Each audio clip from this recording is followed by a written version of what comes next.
Cinta itu kadang sulit dipahami. Aku kembali mengingat apa yang pernah Alia ucapkan. Bagaimana mungkin aku tidak memiliki cinta untuk Keira? Kalau rasa itu tidak pernah ada, kenapa aku tidak berpikir untuk membuka hati terhadap mereka yang ingin mendapatkan diriku? Ini benar-benar membingungkan. Beberapa tahun lamanya, aku hanya memikirkan Keira dan berharap dapat bersatu dengannya. Bukankah itu yang disebut cinta? Sejak SMP, aku selalu merasa nyaman dan bahagia jika berada di dekatnya. Itu karena aku memiliki rasa yang berbeda terhadapnya. Kenapa Alia menyimpulkan sesuatu yang tidak masuk akal?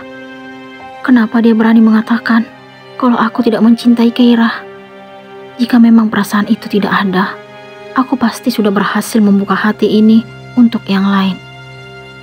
Akan tetapi, apa yang kurasakan untuk Keira saat ini telah berubah menjadi kekecewaan.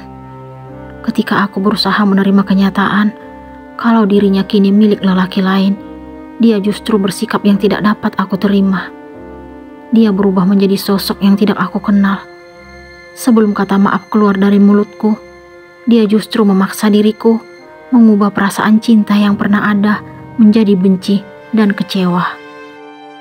Aku sama sekali tidak mengharapkan semua ini terjadi.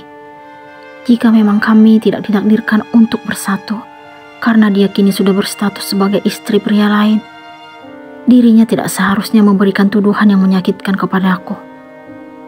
Aku sadar karena pernah memiliki niat yang tidak baik untuk memisahkan Keira dan suaminya.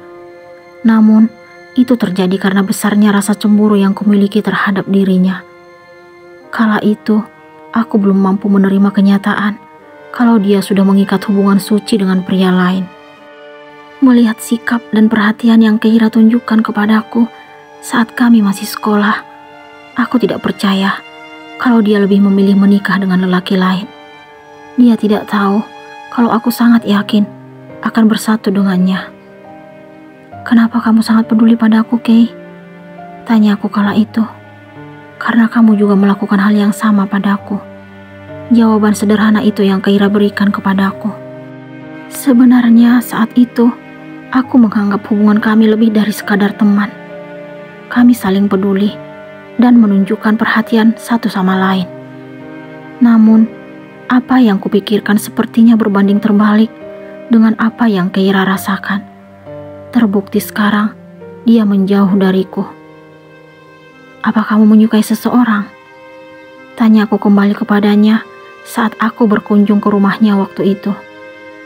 "Iya, tapi aku gak tahu apakah dia memiliki perasaan yang sama denganku."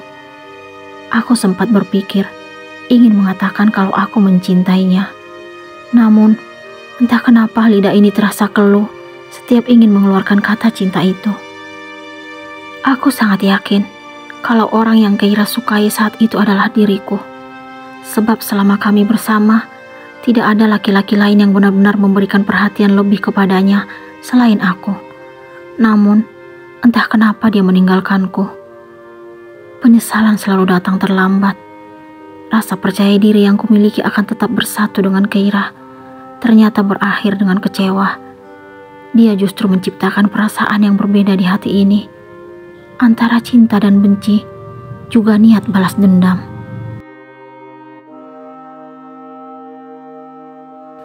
Sore ini, aku sengaja tidak langsung pulang ke rumah.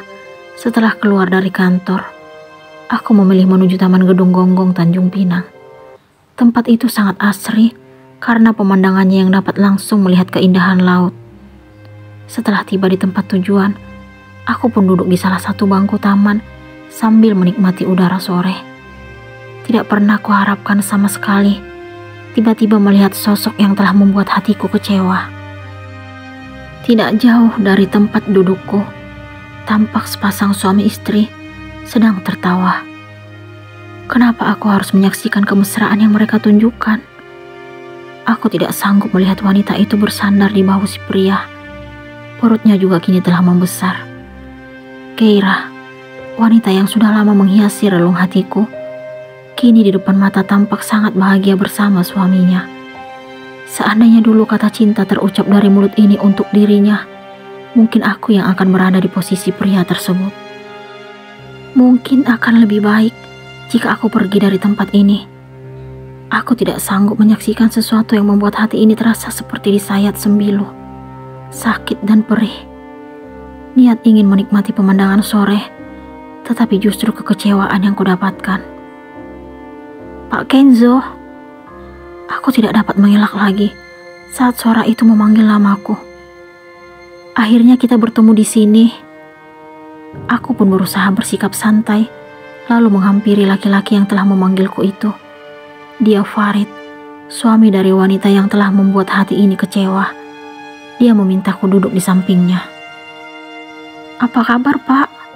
Sudah lama gak ketemu. Farid menjabat tanganku. Sementara Keira mengangkat kepalanya yang sejak tadi bersandar di bahu suaminya itu. Baik, aku memberikan balasan singkat. Kapan kembali dari Bandung? Pertanyaan itu seolah-olah menyudutkanku.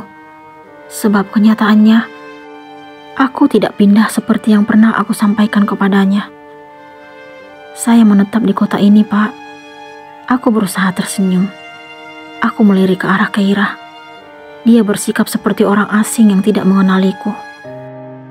Kok diam aja, sayang? Sombong banget sama sahabat sendiri. Farid bertanya kepada Keira sambil mengelus kepalanya. Kita pulang aja yuk. Keira justru memberikan jawaban dengan kalimat ajakan. Ada apa dengannya? Apa dia sengaja ingin menghindariku? Kok buru-buru? Aku ingin ngucapin selamat pada Pak Kenzo atas perusahaan barunya. Aku tidak mengerti kenapa Farid mengetahui usaha keluargaku yang baru berjalan beberapa bulan ini. Ternyata Pak Farid tahu tentang usaha saya. Aku mencoba bersikap biasa saja. Siapa yang tidak tahu dengan perusahaan Pak Kenzo, dan kini telah melahirkan seorang penulis hebat. Ceritanya juga sangat menyentuh hati. Ternyata Farid juga tahu tentang penulis yang kini membesarkan perusahaan keluargaku. Apakah dia juga tahu kalau penulis itu ternyata diriku? Perusahaan Pak Farid juga hebat. Saya suka membaca cerita dari penulis yang bernama Rafa. Aku melirik ke arah Keira. Dia melihatku dengan tatapan tajam. Rafa penulis andalan saya. Saya menyukai semua tulisannya, dan saya tiap hari bertemu penulisnya. Ternyata dugaanku salah. Farid sepertinya tahu kalau Rafa adalah nama pena Keira. Satu hal yang membuatku heran, kenapa Keira tiba-tiba tampak menunjukkan wajah terkejut? Apa dia masih menyembunyikan tentang penulis yang bernama Rafa? Jika memang benar, apa alasannya? Untuk apa sih aku ikut campur urusan mereka berdua? Aku tidak ingin berlama-lama di sini. Aku pun berpamitan, lalu segera beranjak meninggalkan mereka. Terus terang, aku mengagumi kecantikan Keira yang tidak pernah pudar sejak dulu.